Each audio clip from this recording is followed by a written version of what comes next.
আসসালামু আলাইকুম, সবাই কেমন আছেন? আশা করি আলহামদুলিল্লাহ সবাই ভালো আছেন। আজকে গরুর কলিজা পরিষ্কার করা থেকে শুরু করে সম্পূর্ণ রেসিপির ভিডিওটি তুলে ধরবো। তো সবাইকে দেখার অনুরোধ রইল। তো এখানে আমি প্রায় 3 কাপের মতো পানি দিয়ে পানিটাকে একদম ফুটিয়ে আমি কলিজাগুলো দিয়ে দেবো। কলিজাটাকে আমি 2 মিনিটের মতো গরম পানিতে এভাবে আমি সেদ্ধ করে নেব। সেদ্ধ করা যাবে না, জাস্ট গরম পানিতে আমি ভিজিয়ে নেব 2 মিনিটের জন্য, জাস্ট ময়লাটা যাতে উঠে আসে। দেখুন যতটুকু ময়লা ছিল এই ময়লাগুলো কিন্তু বের হয়ে গেছে। এবার কলিজাটা ঠান্ডা হয়ে যাওয়ার পরে এবার উপরে এভাবে চামড়াটা কিন্তু হালকা করে টান দিলেই গরম পানিতে ভিজালে এভাবে উঠে যাবে।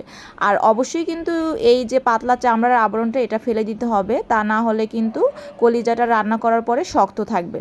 তো আপনারা কিন্তু এভাবে এই যে উপরের যে আবরণটা এটা কিন্তু ফেলে তারপর রান্না করবেন, তাহলে কলিজাটা একদম সফট হয়। এবার আমি ছোট ছোট টুকরো করে কেটে ধুয়ে নিলাম। এখন আমি দিয়ে দিচ্ছি সাদা তেল। দেওয়ার পরে হালকা দারচিনি, এলাচ, লবঙ্গ আর একটি তেজপাতা ছিঁড়ে দিয়ে হালকা ভেজে নিচ্ছি।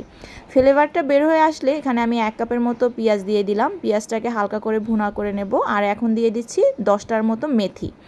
পেঁয়াজটা যখন ভালো করে ভাজা হয়ে যাবে তখন এখানে আমি 1 টেবিল চামচ আদা বাটা রসুন বাটা দিলাম। আর কলিজা ভুনায় কিন্তু মশলার পরিমাণটা একটু বেশি দিতে হবে। এখন সব কিছু ভেজে আমি 1 কাপের মতো পানি দিয়ে দিলাম মশলাটাকে কষানোর জন্য।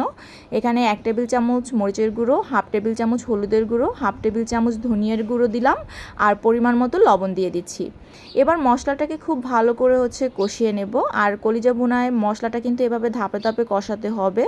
তো দেখুন মশলাটা কিন্তু অনেকটাই কষানো হয়ে গেছে। যখন পরিপূর্ণভাবে কষানো হয়ে যাবে তখন কেটে রাখা কলিজাগুলো আমি দিয়ে এখন মশলার সাথে মিক্সড করে নেব।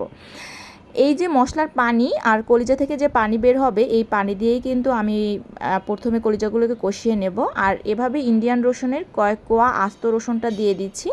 এটা যখন কলিজা ভুনার সাথে প্লেটে পড়বে তখন খেতে কিন্তু অনেক মজার হয়। আপনারাও এভাবে আস্ত কোয়া দিয়ে দেখবেন, খেতে দারুণ লাগে।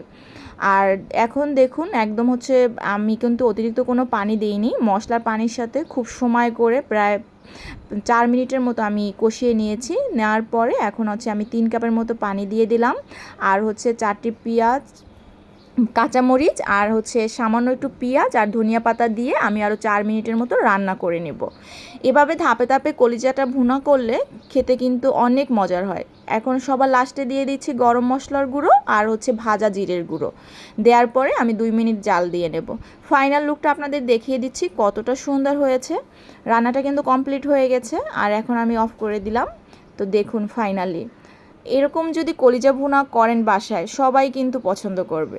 যদি কলিজা ভুনার এই রেসিপিটা ভালো লেগে থাকে তাহলে অবশ্যই লাইক, কমেন্ট এবং শেয়ার করে দিবেন। আর অবশ্যই কমেন্ট করে জানাতে ভুলবেন না কেমন হয়েছে। আল্লাহ হাফেজ।